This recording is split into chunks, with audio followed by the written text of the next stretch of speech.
But I just gotta know one thing. Are you ready? No! I said, are you ready?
Prepare for battle.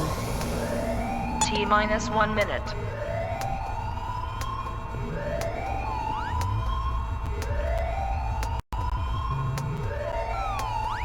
T-minus 50 seconds.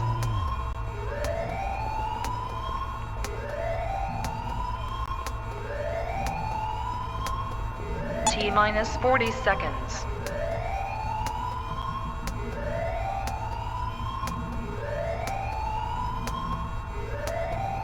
T-minus 30 seconds.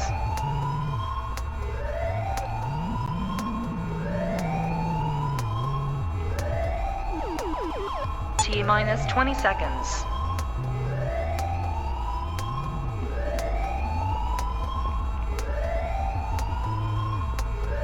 Ten, 9, 8, 7, 6, 5, 4, 3, 2, 1, 0.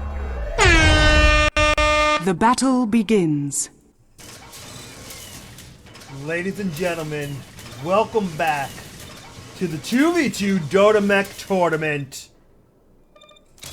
Brought to you live here on Mech Mania Monday through OPTVLive, the third place match, folks. Best of one, third place match. We have had another substitution on the field. Lots of substitutions and everything tonight. Definitely will not be the norm in the future. But, hey, we're making it work, right, folks? Anyways, we are on Chasm. That was the preset map for this third place match. My gosh, look at all that Samfire. That just wipes out that outpost so fast. Takes it over. Ladies and gentlemen, this is another pleasure because we have a second history in the making. That is right, Polarbearz from Faction MeMo and DeKay from Faction Arc playing side by side together. I have never seen it before in a AirMech tournament, and we have now seen it twice in one night of two teams having one member of Arc, one member of MeMo. All the hype. DK stepping in for Minxie. Do keep in mind, folks, Minx is over in Europe. For her, it's like 5 in the morning already, probably. I think it was kind of affecting the gameplay as we saw initially, but probably I bet you she's half asleep right now. But we still wanted to bring you the third place match, and since Dissonant didn't get a sub, we figured it was only right that Polarbearz also gets a sub and is able to play his match as well.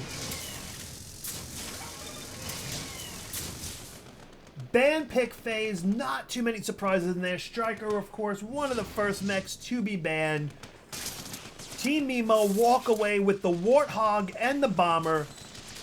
They could synergize very well if they're used properly by their teammates. Meanwhile, over on Team Foxfire, we had a Saucer and an Angel go through. Interesting choices. Angel, as I've said, week after week after week. Dissonant getting a kill on DK right as he was getting to the outpost. Beautiful view on that kill. That was just awesome. Dissonant, 2 kills so far. That's a real high kill ratio, especially in a Saucer playing up against Warthogs and Bombers. Can he get another kill? Polarbearz in a lot of trouble, but will be denied the kill to a Hunter Seeker. Not the worst thing in the world. So we've got Mrbrush here in that Saucer. I'm sorry, I think I just mixed up the Saucer and the Angel with Dissonant being in the Saucer. Anyways, as I'm saying, Saucer is very unique. It's a very specific kind of mech that has a lot of strength, a lot of weaknesses. It has some strength early game, some strength late game, but it's more of a support mech role than an actual primary, a core role. And then they team that up with an Angel. which if you watch me week after week, you know that I always say Angel is a support AirMech, and it's more of a mid to late game AirMech. You have to hit at least level 7 for it to really truly become viable. Before level 7, that sniper rifle just doesn't do a significant amount of damage, and Angel's main primary guns are pea shooters, and they don't really do much at all. Interesting strategy right here. If you look at some of the loadout choices, that... Wait, what do we got? Okay, DeKay using the scenery to his advantage, trying to hide a few units up there. But I'm looking right now at the loadout, and Polarbearz went with a very unique loadout. He's got T99, and he's building 3 of them in here, using a similar style to Minx with those T99s. Then he's got jammers, so he can handle the artillery as they come up. However, the jammers have not been built by Polarbearz. It's DeKay that's built the jammers. So they both brought him. Kind of a wasted unit loadout on one of them, but hey, it is what it is. But looking through Polarbearz, he brings a vault box with him. That is potentially one of the first times I've ever seen a pro player in a competitive tournament bring a vault box into a third place match. I mean, I can see where he's going. He's got Devastators in his loadout. He's planning to take this late game, potentially build up those vault boxes. DeKay gets his tank spotted out by Mrbrush. He gets the kill though on Mrbrush. He's gonna push those tanks out. 5 tanks moving out, 2 tanks in defense. Dissonant coming in, realizing something is going on here, trying to deploy extra tanks, making sure that DeKay cannot get the upper hand. Sniper rifle comes out, but Dissonant still level 5. As you see, that sniper rifle not extremely effective against tanks. That's why I say you need minimum level 7, but really for Angel, you need level 10. You hit level 10, it suddenly becomes very, very effective. But before that level 10, just not the same effect. Dissonant using the weakness of the rear of the tanks. If you're newer to AirMech and you do not realize, the reason Dissonant specifically targeted the rear was because those tanks have a weak spot in the back. They take additional damage, and by targeting the rear, it made the sniper rifle more effective than it technically is for his current level. DeKay close to death. Can he get out? He's trying to get out. Dissonant chases him down, but it is the neutral T99 that will in fact secure the kill. And the blue team will hold on to this factory. Meanwhile, massive amounts of battles going on back and forth here. Ratchet's trying to out-heal the damage of that T99 on the socket. That socket giving it additional fire rates. Pretty much, it's a complete draw here. There's really not much of anything of note going on. However, this is of note. While Team Foxfire was so focused on that upper right outpost, Team MeMo, I don't know if I can call them MeMo anymore because it's MeMo Arc. ArcMo. Yeah, there we go. ArcMo. We will call them Team ArcMo. Have been able to push in onto this lower power station, giving them almost all control of the battlefield, and more importantly, they have isolated all of the blue units between 2 of their outposts. That is an incredibly smart strategy for the aggressor, and it is devastating to that team. When your units are caught in between 2 outposts that you do not own, it's only a matter of time before you're going to lose them all if you cannot take at least one of those outposts back or pull your units out. If you don't do either, you're guaranteed to lose pretty much everything, which essentially is kind of what's happening here. They're trying to push in, they're trying to take out this outpost, they want to regain some ground. 2 Goliaths come out, that Goliath is being chewed. That Goliath, it looks like it's a Dillo with how fast those hit points are dropping. To the bomber swipes and the Warthog cannon combined with the Gemini fires, 2 Goliaths destroyed as if they were nothing more than a pair of jackals on the battlefield. So much damage being done. Great combination of core mechs. Like I said, when the picks were done, the Bomber and the Warthog, I think, were a great choice. They synergize well together. They complement each other. And it really... folks, this is DOTAMech. That is the additional benefit of it has is it's not just all the mechs and everything, but it's also picks and bans, and then trying to synergize your picks through the ban phases, while also trying to make sure that you're still going to have the right kind of mechs to counter your opponent's picks. Polarbearz, team captain for this round. I think he did a great choice on the mechs. Bomber is more of a core mech than a support mech. Warthog, also more of a core mech than a support mech. You've got 2 cores going up against 2 supports. So it would take unbelievable gameplay skill from the blue team to be able to take on 2 cores with 2 support mechs and come out on top. And when you've got people like DeKay and Polarbearz in the pilot seats, that is a tall order. That is incredibly tough to try to come out on top. Mrbrush trying to use the abduct. Look at the abduct. I think that's new. I don't ever remember seeing that before. As it's abducting, the unit is actually bouncing up and down off the ground. Dissonant trying to chase down DeKay, unsuccessful, needs to retreat back. The Carbon Color team, almost complete map control. Blue only has the right-hand side. Carbon has everything else. Just look at the radar coverage. Blue has very little intel. Meanwhile, Carbon team, they've got intel spots all over the map. It's going to be incredibly hard. Mrbrush trying to do some abducts. That's going to be hard to do against people like Polarbearz and DeKay. As you can see, as they've been playing, they have incredible map awareness. They're everywhere they need to be. Dissonant is going, yep, T99 broken.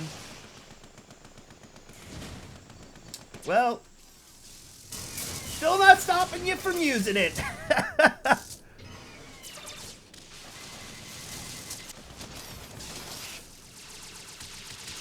Right now, they're just trying to abduct neutrals. They are desperate for units. However, this is lack of communication here. Mrbrush was trying to abduct. This comes in and just sniper rifles it out. And in the end, it's not much of anything. The only thing that it really works out is a little bit more XP for Dissonant. Dissonant now up to level 8. Polarbearz going down to a hat. Hat's too strong. That's what needs the nerf. I don't want to hear this T99 stuff.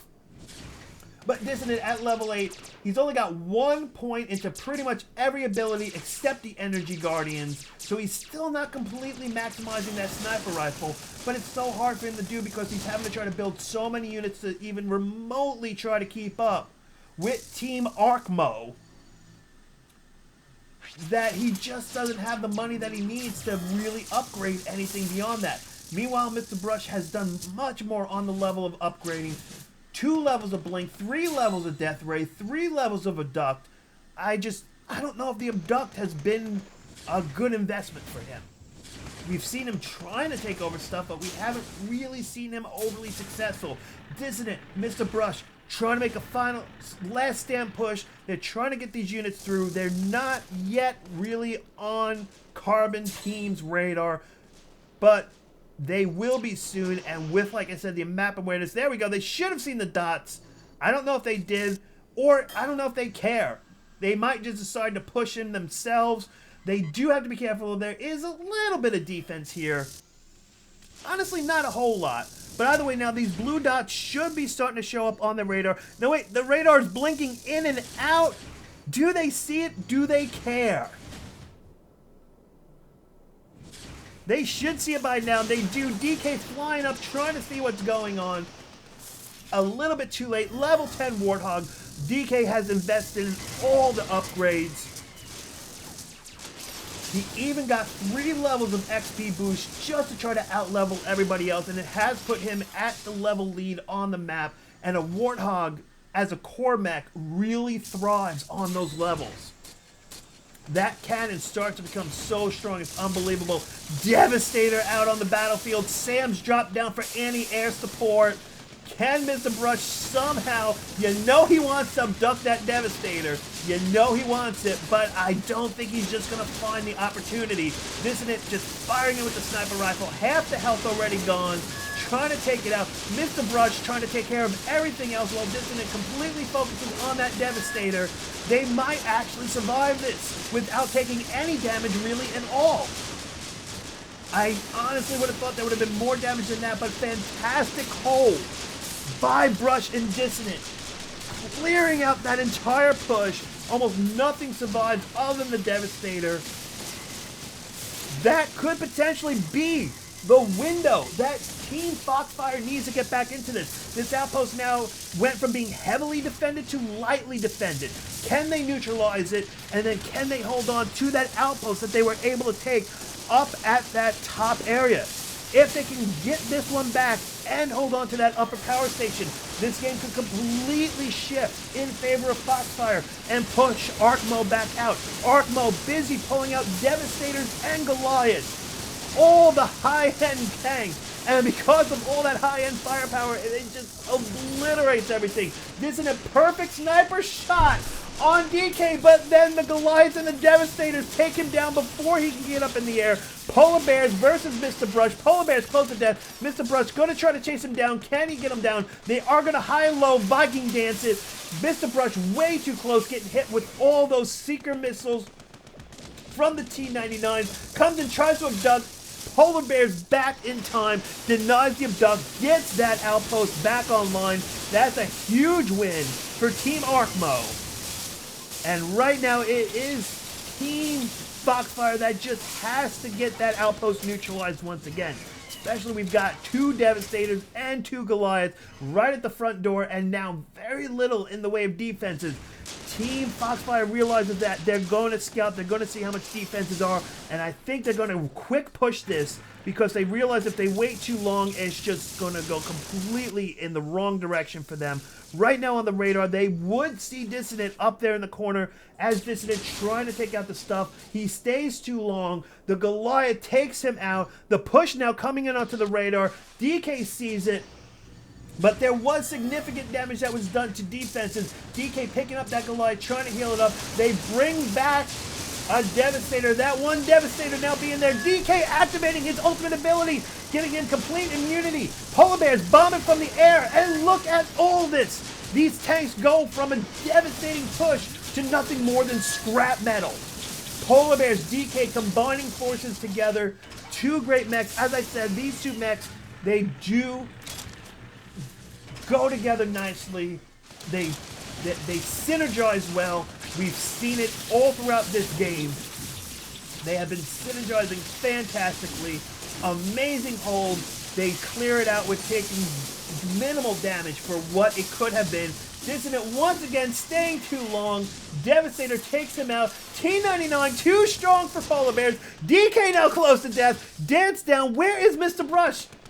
Can he get the kill on DeKay? No. Wait, no, he's coming back. He's hoping DeKay goes up in the air.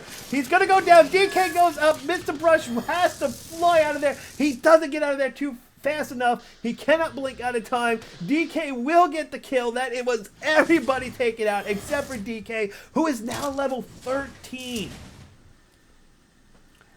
And out of nowhere, we're back to where we were before, where the Carbon team owns most of the map. The blue just has a slight little sliver on the right-hand side, and that's it. Can Team Foxfire fight themselves back into this yet again and still come out on top? Dissonant now level 11. He's busy trying to level up that sniper rifle more. He's still missing out on a bunch of abilities. He should be at level 3 on the 2 initial parts of the rifle. He still needs to hit level 13 to get level 3 on his ultimate ability. But it's a hard call right now when you're at a 3-to-1 disadvantage on unit upkeep. Do you invest in your mech so that way it's a much faster unit killer, or do you just try to get more units out on the battlefield? It's a difficult choice, folks. We've all been in that situation. You don't know what to do. However, Team Foxfire losing control of the last outpost. DeKay completely securing it out. And this is probably now going to be the beginning of the end, even if they don't push in. As you can see, Team Foxfire 5 seconds away from a dominated state. They then will begin to lose about 10% of their base health about every 10 seconds, give or take. But Team Arcmo not gonna let it go through attrition. They want to secure the win in the real win way. And folks, 1, 2, 3, 4 Devastators out on the battlefield at the same time. How often do you see 4 Devastators being able to be built and stay alive? DeKay close to death, activating his ultimate ability to keep himself alive longer, hiding behind those Devastators so that way those missiles are being absorbed into the Devastators instead of him. He still goes down, 2-man team wipe, but it's too late. The Devastators too strong. They wipe out, annihilating Foxfire's base, and it will be Team Arcmo that will secure the 3rd place win. Great game, folks. Lots of energy, lots of excitement, but this was just the 3rd place match. Our finals are coming up. The 2 best teams of the night going head to head. Who's going to come out on top? Who's going to be declared supreme champion? And who's going to have to step down a notch on the ladder and just stand at that 2nd place podium instead of at that big top?